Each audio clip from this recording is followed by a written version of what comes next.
आप सबको जय मसीह की सभी श्रोताओं को स्वर्ग सुमन के प्यार भरा प्रभु यीशु मसीह के नाम में सलाम।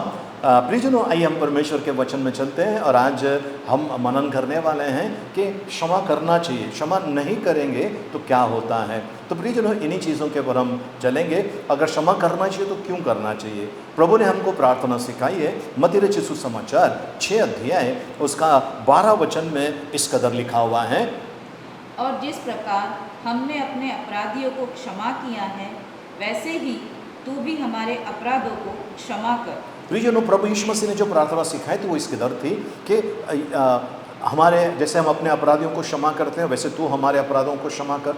इसका मतलब है अगर मैं क्षमा नहीं करता तो तू मुझे क्षमा मत कर। प्रियजनों, परमेश्वर की क्षमा हमें मिलना बहुत ज़रूरी है। इसके लिए हमने सबको क्षमा करते जाना बहुत ज़रूरी है।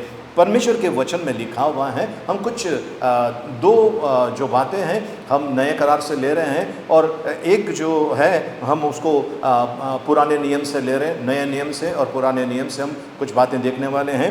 प्रेरितों के काम 7 अध्याय उसका 60 वचन के अंदर स्टीफनस के बारे में लिखा हुआ है। प्रियजनों, उसको पत्थर से मारा गया और मरते मरते उसने क्या किया हम देखेंगे। वो प्रभु का प्रचार कर रहा था, लोगों को उनकी बातें सुननी नहीं थी। आज भी ऐसा ही हो रहा है, आज भी कई जगह पे ऐसा हो रहा है। तो उनको मारने के लिए जब लोग आए, सब लोगों ने उनके ऊपर पथराव किया, तो उनका उत्तर क्या था, उनकी प्रार्थना क्या थी। प्रियजनों, अगर आपके और मेरे ऊपर अगर ऐसा होता है तो आपकी और मेरी प्रार्थना यही होनी चाहिए। क्या होनी चाहिए? स्टीफनस ने कहा 7 अध्याय 60 वचन प्रेरितों के काम, फिर घुटने टेक कर ऊंचे शब्द से पुकारा, हे प्रभु, यह पाप उन पर मत लगा। हे प्रभु, ये पाप उनके पर मत लगा। और यह कहकर सो गया। और ये कहकर वो सो गया, यानी वो उनकी डेथ हो गई। ये पाप जो मुझे मारा है, ये पाप इनके पर न लगे, ये पाप इनके पर न लगे। इसका मतलब है प्रभु मैं इन्हें क्षमा करता हूँ। प्रियजनों, प्रभु यीशु मसीह ने भी ऐसा ही किया। लूका रचित सुसमाचार उसका 23 अध्याय उसका 34 वचन में अगर आप देखेंगे, हमारे प्रभु, हमारे जो तारणहार है, सृजनहार है, पालनहार है, वो प्रभु यीशु मसीह जो हमारे गुरु है, हमारे स्वामी है, हमारे उद्धार करता है, उन्होंने भी बिल्कुल इसी कदर किया हुआ है। क्या उन्होंने कहा? उन्होंने क्या कहा हम देखते हैं। लूका रचित सुसमाचार नए नियम के अंदर 23 अध्याय उसका 34 वचन में लिखा हुआ है, तब यीशु ने कहा, हे पिता, इन्हें क्षमा कर, क्योंकि ये नहीं जानते कि क्या कर रहे हैं। इन्हें क्षमा कर, हे पिता इन्हें क्षमा कर, ये नहीं जान रहे ये क्या कर रहे हैं।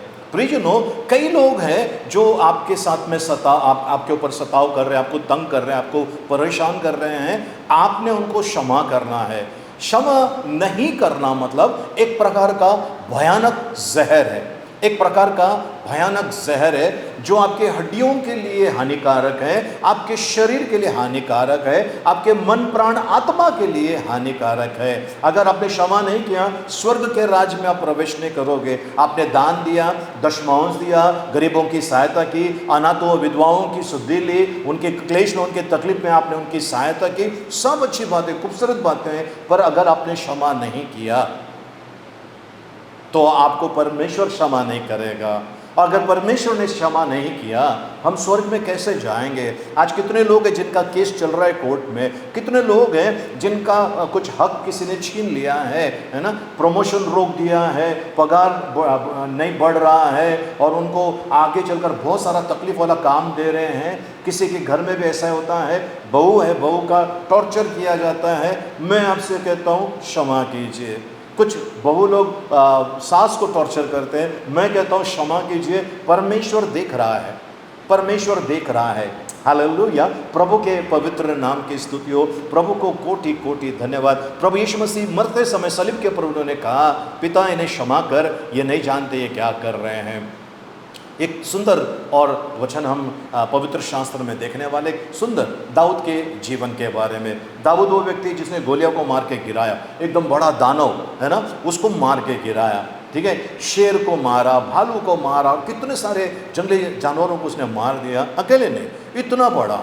लेकिन ये जब सौल राजा के साथ में जब ये आया, दाऊद जब सौल राजा के साथ में आया, सौल राजा हर बार उसको मारने की कोशिश की, उसको हर बार मारने की कोशिश की। यहाँ तक कि पवित्र शास्त्र में लिखा हुआ है, पहला शमूएल उसका 18 अध्याय उसके 11 वचन में इस तरह से लिखा हुआ है, तब शाऊल ने यह सोचकर कि मैं ऐसा मारूंगा कि भाला दाऊद को भेद कर भीत में धंस जाए, भाले को चलाया, परंतु दाऊद उसके सामने से 2 बार हट गया। दाऊद के ऊपर 2 बार भाला फेंक के मारा, ऐसा मारा कि वो जो भीत है, वो जो दीवार है, उसके अंदर जाके लगना चाहिए, ऐसा 2 बार उसके ऊपर प्रहार किया और दोनों बार परमेश्वर ने इनको बचाया। प्रियजनों, आप जब क्षमा करते हैं, परमेश्वर दैविक रीति से आपकी सहायता करते हैं। आमीन, हालेलुया, प्रभु को धन्यवाद हो। अब यहाँ पर 2 बार वो वहाँ पर बचा और इसके बाद धीरे धीरे अगर आप देखते हैं तो ये 18 अध्याय का 29 वचन में अगर हम देखेंगे, पहला शमूएल 18 अध्याय उसका 29 वचन, तब शाऊल दाऊद से और भी डर गया और भी डर गए, और शाऊल सदा के लिए दाऊद का बैरी बन गया। सदा के लिए मतलब मरने तक, सदा के लिए वो दाऊद का बैरी बन गया। प्रियजनों, याद रखना, कई बार ऐसा देखा गया है, लोगों ने ये कहा है मैं मर जाऊंगा लेकिन इसको क्षमा नहीं करूंगा। अन्याय मत कीजिए, अपने लिए वो स्वर्ग का फाटक बंद मत कीजिए। जो फाटक परमेश्वर ने आपके और मेरे लिए खुला रखा है, हम अपने कामों के द्वारा उन फाटकों को बंद कर देते हैं स्वर्ग के। ऐसा मत कीजिए। दाऊद ने, प्रियजनों, एक बार ऐसा हुआ कि वो गया वहाँ पर और उसने सौल राजा का जो राजकीय वस्त्र है उसका एक छोर काट कर वो लेकर आया, और वो लेकर आने के बाद वो पछताया। क्यों पछताया? क्योंकि वो अभिषेक था, वो अभिषेक था, परमेश्वर का अभिषेक व्यक्ति था वो, और मैंने उसका छोर काट दिया वस्त्र का। उसके हृदय में उसको बहुत तकलीफ हो गई। उसी में पहला शमूएल 24 अध्याय उसका 5 वचन, इसके पीछे दाऊद शाऊल के बागे की छोर काटने से पछताया। कपड़े का एक छोर काटने से इतना उसको तकलीफ हो गया, मतलब वो उसको हानि नहीं पहुंचाना चाहता था। लेकिन ऐसा हुआ प्रियजनों, ऐसा हुआ एक बार जब सौल राजा और उनका बेटा योनातन, ये दोनों जब लड़ाई के लिए गए, लड़ाई वहाँ पर बड़ी भीषण हुई और सौल राजा घायल हो गया, उनका बेटा वहाँ पर उनका ये हो गया। और क्या हो गया, एक आदमी वहाँ पर, एक सिपाही था, उससे कहा मुझे मार डालो। वो सिपाही ने उसको मार डाला और मारने के बाद वो उसका मुकुट लेकर जब दाऊद के पास आया, वो सोचा कि मुझे इनाम मिलेगा। और उसी समय दाऊद ने उस आदमी को कहा कि इस आदमी को मार डालो।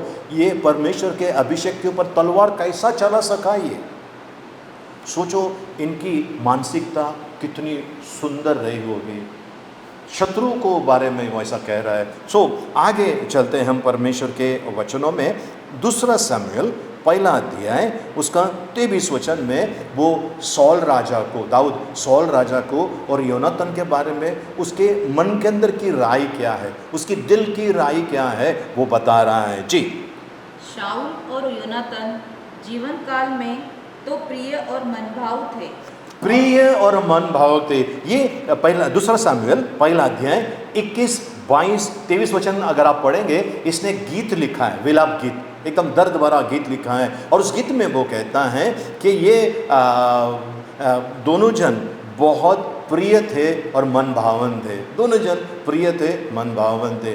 प्रियजनों, आपने देखा होगा हमारे देश के अंदर जो किसी बड़े नेता की हत्या हो जाती है, हत्या होने के पहले बोलते हैं ये बेकार है, ये ऐसा है, वैसा है, लेकिन जब हत्या हो जाती है तो वो फूलों का गुलदस्ता लेकर जाते हैं, वो वृत्त लेकर जाते हैं, है ना, और उनके पार्थिव शरीर के पास रखते हैं और बोलते हैं बहुत अच्छा इंसान था। लेकिन दाऊद के बारे में कुछ अलग है। वो जिंदा था, जब उसने बागे का डोर काटा, है ना, तो वो पछताया, उसको तकलीफ हुई अंदर से।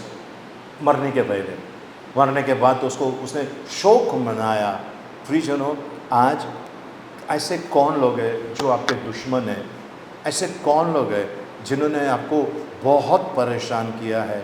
दाऊद की तरफ देख लीजिए, उसके खून का प्यासा जो था वो मुझे मर गया, तब दाऊद ने कहा वो प्रिय था और मन भावन था। प्रियजनों, क्या लेकर आए हम, क्या लेकर जाने वाले हैं? बस सोच बदल दीजिए। परमेश्वर का वचन कहता है हमने क्यों क्षमा करना चाहिए? क्षमा इसके लिए करना चाहिए क्योंकि मुझे स्वर्ग में जाना है, मुझे स्वर्ग में जाना है, इसके लिए मैंने क्षमा करना है। और आखिरी वचन में हम चलते हैं, रोमियो की पत्री 12 अध्याय 20 वचन। प्रियजनों, ये आप बिल्कुल नोट करके रखिए आपके दिमाग में, आपके मन के अंदर। रोमियो की पत्री 12 अध्याय उसका 20 वचन। परंतु यदि तेरा बैरी भूखा हो, परंतु यदि तेरा बैरी, तेरा शत्रु भूखा हो, तो उसे खाना खिला, उसको खाना खिला। यदि प्यासा हो, यदि प्यासा हो तो उसे पानी पिला, तो उसे पानी पिला। क्योंकि ऐसा करने से हम्म, तू उसके सिर पर आग के अंगारों का ढेर लगाएगा। ओके। प्रियजनों, अगर आपका शत्रु भूखा है, आप उसको ये मत याद दिलाइए कि उसने आपके साथ में क्या किया, देखो मैं आपके साथ में ऐसा नहीं कर रहा हूँ, ये याद मत दिलाइए।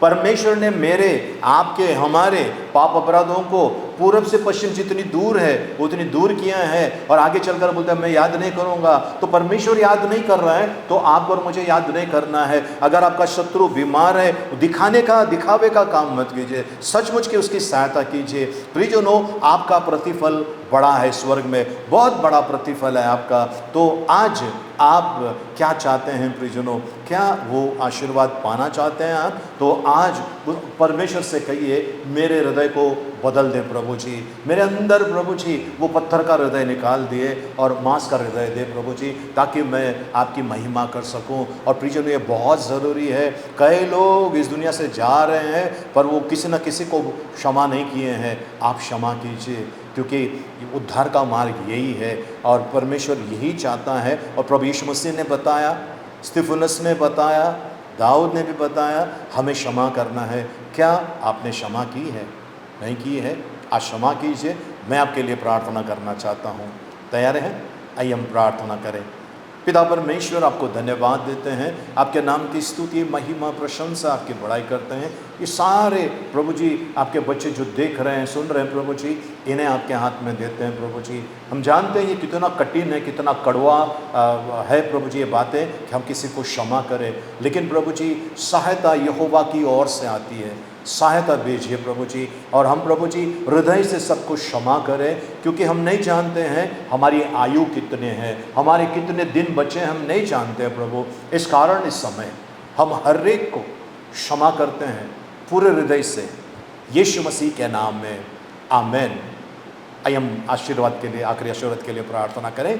अब पिता परमेश्वर का प्रेम, प्रभु यीशु मसीह का अनुग्रह और पवित्र आत्मा की सहभागिता अब से लेकर सदा तक हम सबके साथ में बनी रहे।